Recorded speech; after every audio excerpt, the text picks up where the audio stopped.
Pemirsa, jelang derby Sumsel Jilid 2 antara Sriwijaya FC dan Sumsel United, Ci Ujang tekankan sportivitas dan profesional demi mengharumkan sepak bola di Sumatera Selatan.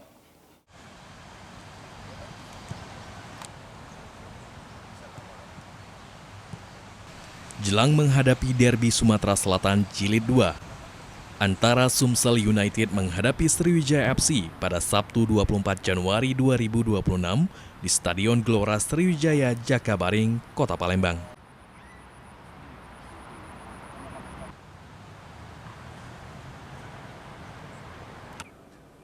Presiden klub Sumsel United, Ci Ujang mengatakan berbagai persiapan telah dilakukan Sumsel United untuk menghadapi Sriwijaya FC dan meminta kedua tim asal Sumsel bermain secara sportif dan profesional sehingga pertandingan dapat berjalan dengan lancar.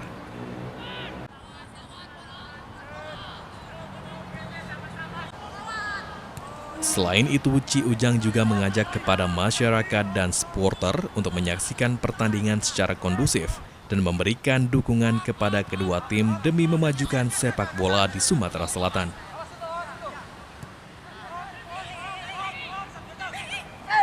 Persiapan sudah disiapin. Nah, yang penting di sportif karena ini sama-sama satu kandang lah.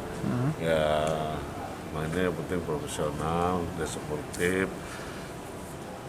Ya, supaya berjalan dengan baik lancar. Karena itu satu kandang, satu rumah, adik kakak lah. Sementara pada derby Sumsel putaran pertama Pegadaian Championship musim 2025-2026, Sumsel United menghadapi Sriwijaya FC harus berbagi poin setelah imbang dengan skor akhir 1-1. Eki Saputra, PAL TV.